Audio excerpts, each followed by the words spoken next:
朋友們，大家好。節目開始前，我想說幾句別的話題。前幾年，華為突然推出 Mate 60手機系列他們用的是自研芯片。從那時起，所有專業人士呢都在猜，華為到底是怎麼搞出性能，比如說達到7納米、5納米，現在聽說進化到3納米的芯片的一直沒有答案。直到2天前，也就是2026年5月25日。這天，在上海舉行的2026國際電路與系統研討會上，華為正式發表濤定律。這是中國在全球半導體領域首次提出指導產業發展的新原則。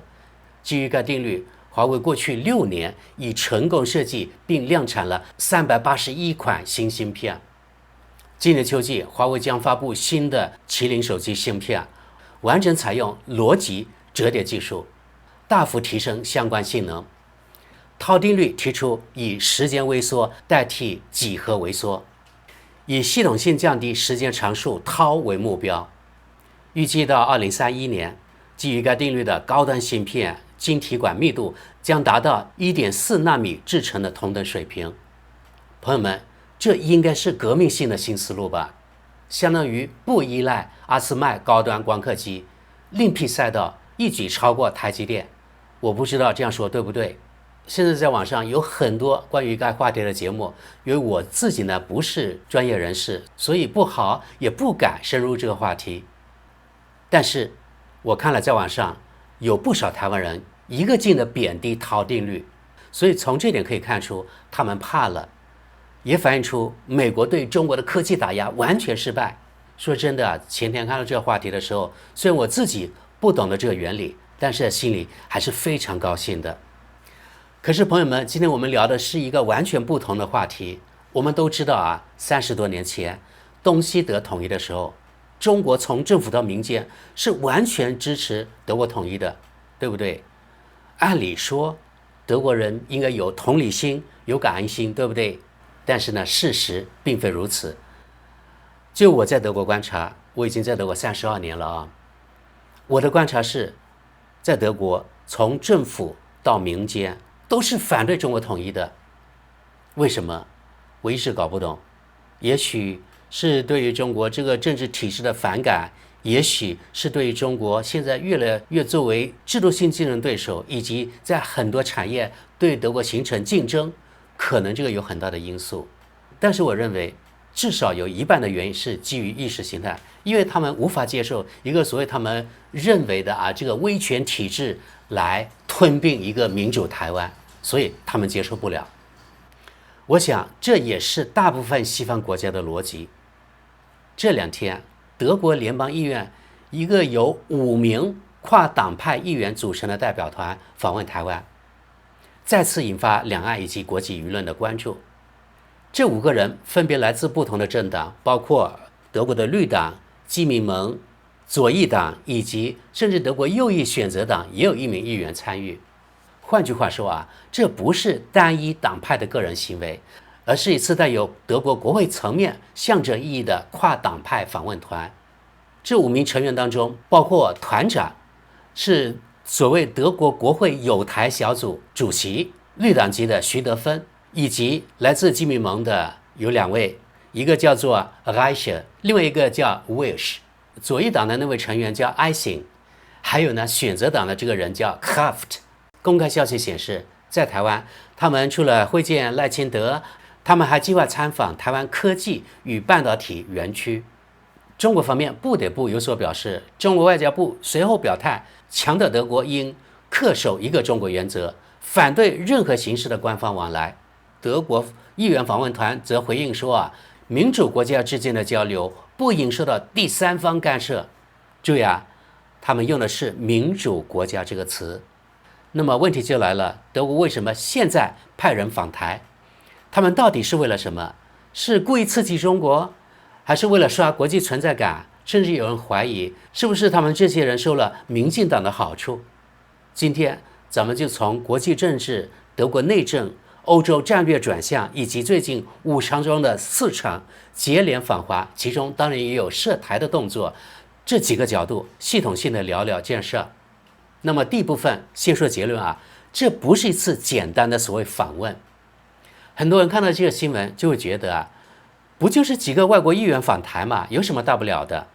但實際上，在當前中美博弈、俄烏戰爭、全球供應鏈重組的大環境下，任何西方主要國家的議員訪台，都已經不僅僅是交流，它本質上是一種政治信號，尤其是德國。因為德國在過去幾年一直是歐洲對華關係裡最謹慎、最務實、最偏向經濟力的一派。德國企業長期深耕中國，深度依賴中國市場。德國的大眾汽車、寶馬、奔馳，還有西門子啊、巴斯夫啊等等這些德國大的跨國企業，在中國都有巨額投資。所以德國以前對台灣問題一直相對低調，但是現在德國的態度變了。因為歐洲越來越意識到，中國已經不僅僅是市場，同時也是戰略競爭者，也是制度性競爭對手。這點其實從德國政府這幾年不斷修改對華措辭就可以看出來。以前德國強調對華合作，而現在德國越來越強調去風險化。注意啊，不是脫鈎，是去風險化。什麼意思呢？那就是歐洲不想完全與中國翻臉，也不願意繼續把關鍵產業命脈全部壓在中國身上，而台灣恰恰處在這個戰略變化的核心，因為台灣掌握全球先進半導體產業鏈的重要環節。德國現在正在大力發展高端製造、電動車、AI 與軍工科技，它必須確保芯片供應安全。所以這次德國議員訪台，其中一個非常現實的目的，那就是強化與台灣科技產業的聯繫。公開報道也提到，他們也將訪問台灣科學園區，了解當地的半導體產業。所以，如果有人認為德國議員訪台只是去台灣作秀，那其實低估了這件事情背後的產業邏輯。那麼，我們就來到我們本期節目的第二部分，他們口中的民主價值與基於國際規則秩序到底意味着什麼？這次德國訪台代表團呀，在台灣強調兩個詞，其實非常值得注意。一個叫民主價值，另外一個叫基於規則的國際秩序。他們的邏輯是，德國與台灣都屬於民主政體，因此民主國家之間應該相互支持。德媒報道用的詞是民主國家，也就是他們認為台灣是國家。這聽起來很熟悉，因為這是過去幾年西方外交最核心的話語術之一。尤其是俄烏戰爭之後，美歐西方越來越喜歡把國際政治包裝成民主陣營對比威權陣營，於是台灣在這個敘事中就被塑造成了民主前線。而現在德國議員訪台，本質上就是強化這種政治符號。可是問題是啊，這種說法本身其實越來越出現一個巨大的現實矛盾，因為他們一邊強調基於規則的國際秩序，另一邊作為西方主導者的美國卻正在越來越頻繁地無視自己曾經主導建立的所謂規則，也就是國際秩序。這點其實啊，現是全球很多國家最大的疑問。比如美國長期強調自由貿易，但是這幾年美國自己不斷推動什麼產業補貼呀、貿易限制呀、科技封鎖呀、制裁呀等等，對不對？還有美國強調國際法，但很多時候又會繞開聯合國體系，繞開國際法，無視國際法，單邊實行制裁。比如最近他們確實無視國際法，而且西方國家自己也說美國無視國際法，特朗普公然違反國際法，悍然發動對伊朗打擊，對伊朗侵略，而且特朗普自己明說我不在乎國際法。另外，美國強調所謂市場原則，但是在芯片、AI、電動車等領域卻不斷直接進行國家干預，甚至連歐洲自己也一樣。比如2024年對中國電動汽車加徵所謂懲罰性關稅，就是一個最好的例證。但是歐洲同時也抱怨美國，為什麼？因為美國對歐洲也增加關稅啊，同時也因為美國通脹削減法案大量補貼本土產業，實際上也是正在吸走歐洲製造業投資，也就是歐洲產業現在出走跑到美國那邊去了。那麼可以這樣說吧，今天所謂的基於規則的國際秩序，越來越像是規則依然在，但是規則正在被選擇性的使用，而且是被西方選擇性的使用。對自己有利的時候強調規則，對自己不利的時候就強調所謂的國家安全。而這也是為什麼全球南方國家現在對西方的價值觀外交越來越複雜，因為很多國家覺得你們談規則的時候，往往是希望別人守規則，但是輪到自己的利益受影響的時候，你們又會重新定義所謂的規則。所以德國議員這次訪台強調所謂民主價值，當然是真實的政治立場，但同時呢，它也是一種西方政治敘事。這種敘事在西方內部在歐美內部當然很有市場，但在全球範圍內已經開始遭到越來越多質疑。而台灣問題現在正好處在這個全球敘事衝突的中心。那麼來到我們本期節目的第三部分，他們在刺激中國嗎？當然是有，但不完全是。先說現實吧，德國人當然知道中國一定會反對，他們不可能不知道。所以從某种程度上來說，訪問台灣本身就已經意味着我知道你不高興，但我還是來了。這本身就是一種政治表態。但問題在於，德國為什麼會承受這種代價？核心原因有三個。第一個，價值觀政治。歐洲現在越來越喜歡把國際關係包裝成民主對應威權的框架，尤其是俄烏戰爭之後，歐洲政治精英產生一種非常強烈的焦慮。他們認為，如果今天對俄羅斯妥協，那麼未來就有可能對中國妥協。因此，很多德國政客開始強調所謂民主國家應該團結這樣的敘事。你們會發現這次德國議員訪台反覆提到的詞就是民主呀、自由啊、國際秩序，但是聽起來就是那麼空洞、那麼無力。而這其實是一種非常典型的西方政治敘事。第二，那就是戰略試探。歐洲也在觀察中國到底會如何回應，因為過去幾年北京對佩洛西訪台、歐洲議員訪台都反應非常強烈。那麼歐洲現在想知道中國的紅線到底在哪裡？所以從某種程度上來說，這是某種試水。第三，是歐洲正在逐漸擺脫過去對中國的心理顧忌。以前歐洲很怕得罪中國，因為中國市場太重要了。但是俄烏戰爭改變了一件事，歐洲第一次真正意識到對單一大國形成戰略依賴是危險的。以前歐洲依賴俄羅斯能源，後來發現一旦地缘政治衝突爆發，整個歐洲會被卡脖子。於是現在歐洲開始擔心，如果未来台海出問題，歐洲會不會再次陷入供應鏈危機？因此歐洲他們現在認為要提前布局。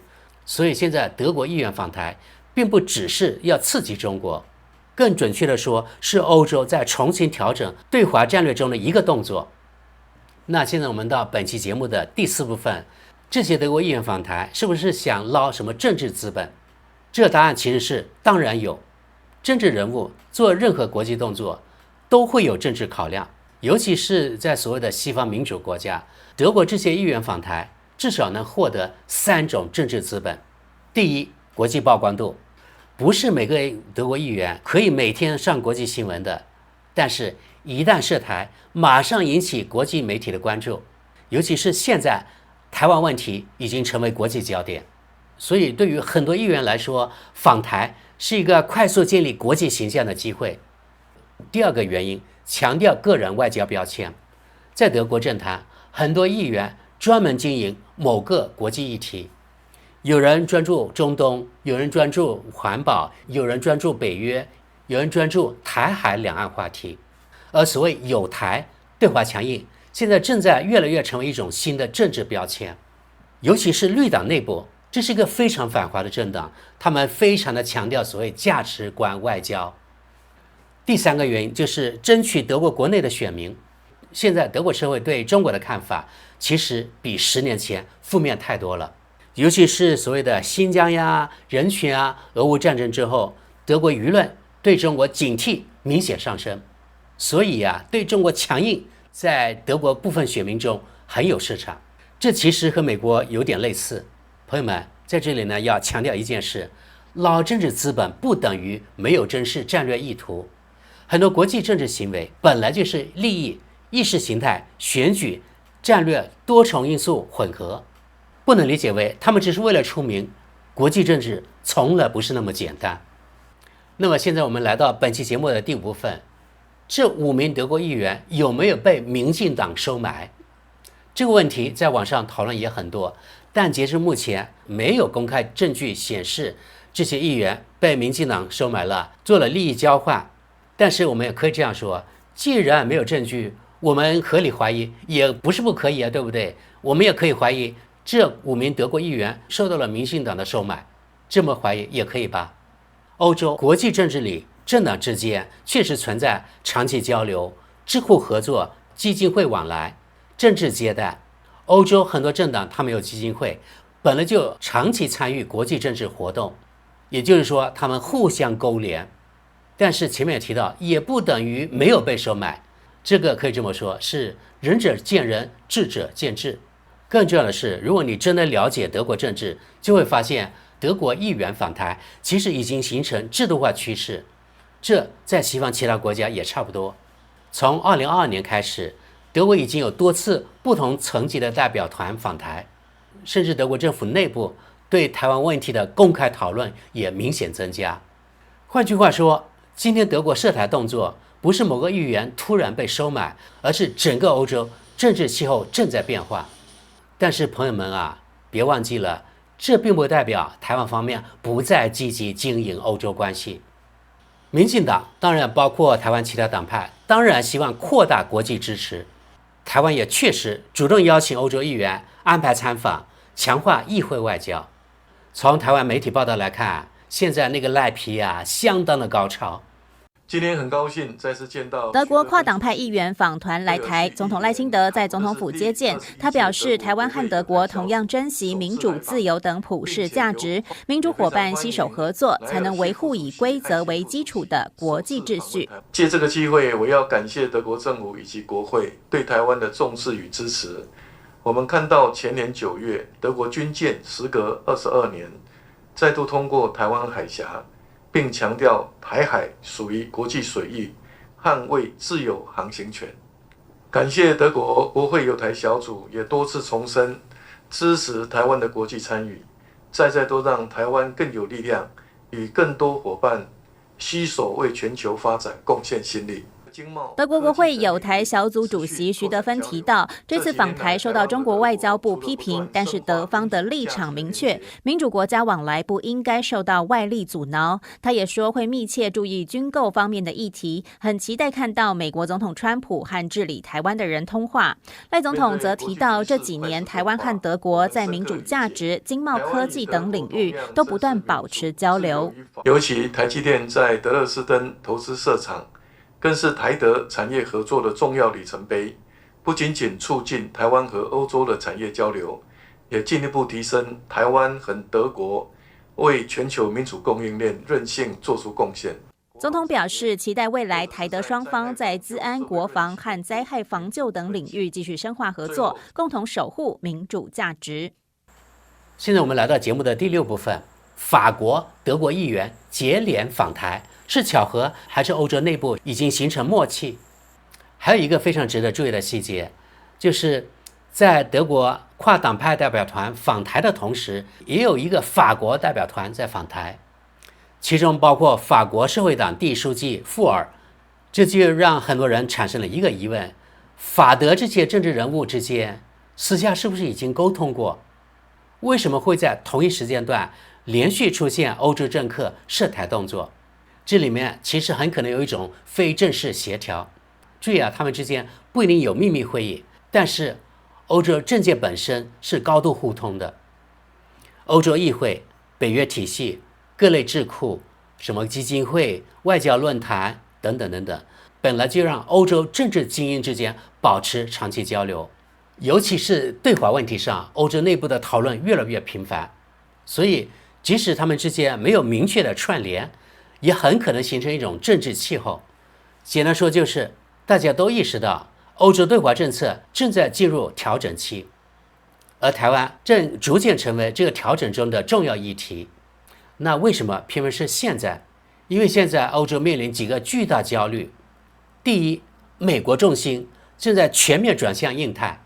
歐洲很清楚，未來全球最重要的大國競爭就在中美之間，而台灣問題則被很多西方戰略界認為是未來最危險的存在爆點。第二個原因，歐洲擔心自己在未來台海危機中毫無準備。俄烏戰爭已經讓歐洲吃過一次虧了。過去歐洲很多人認為經濟全球化可以避免大戰，其實我相信很多中文也這樣認為。結果俄烏戰爭直接打碎了這種幻想，所以現在歐洲越來越擔心，如果未來台海出事，歐洲會不會再次因為供應鏈以及能源問題受到巨大衝擊，特別是芯片。所以歐洲現在開始提前布局。第三個原因，歐洲內部對中國的認知正在集體變化。以前歐洲更關注中國市場，而現在歐洲越來越關注技術安全、產業安全、地緣政治風險。所以你們會發現法國德國這些過去相對謹慎的歐洲核心國家，現在也開始越來越多的涉台動作。這其實說明一件事，涉台問題已經不單只是美國主導，歐洲自己的戰略思想也正在發生變化。當然，這裡還有個更現實的問題，歐洲現在其實也正在試探美國。什麼意思？因為歐洲在特朗普之後，越來越意識到美國並不一定永遠可靠。美國國內政治極化越來越嚴重。美國昨天可以強調盟友，今天可以突然要求盟友自己負責，或者今天突然割盟友的韭菜。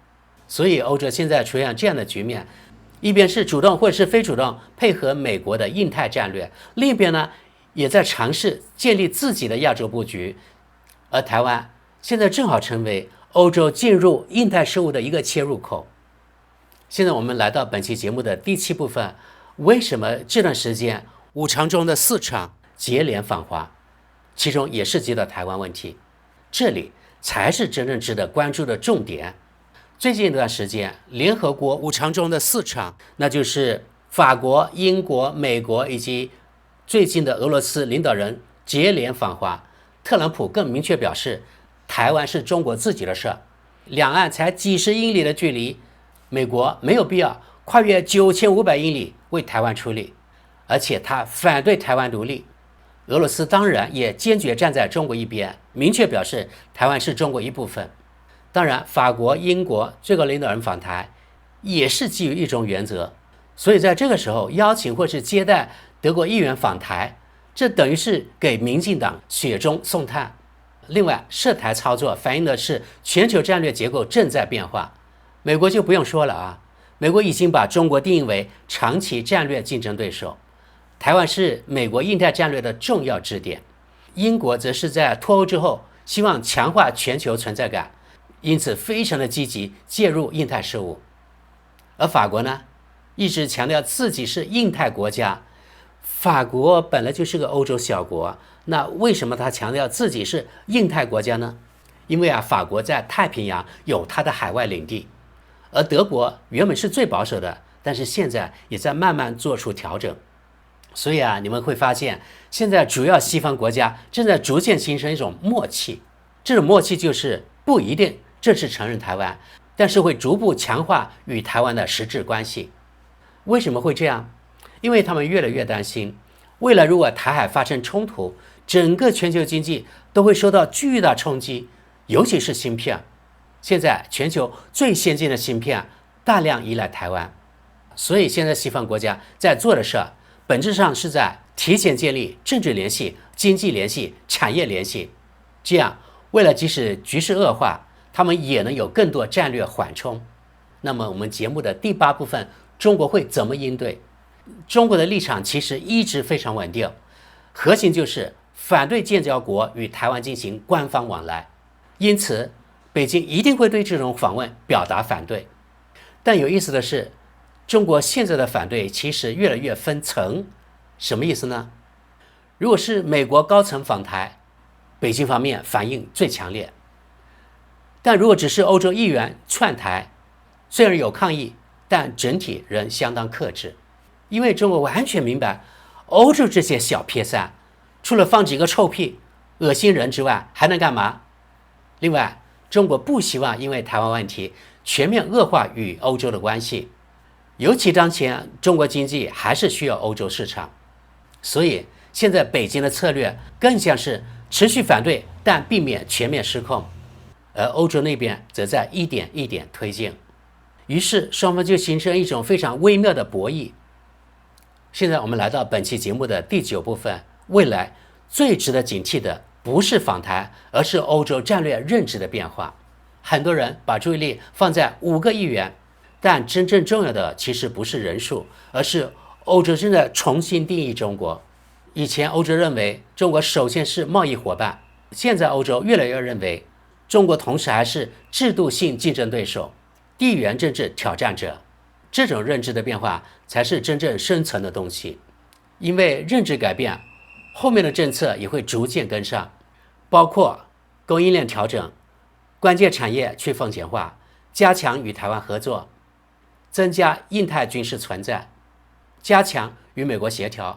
不過最後這點越來越讓歐洲失望，因為現在歐洲徹底淪為餐桌上的菜，而不是坐在桌子旁的那個人。德國過去是歐洲對華關係最謹慎的國家之一，現在連德國也出現這種變化，其實已經說明很多問題。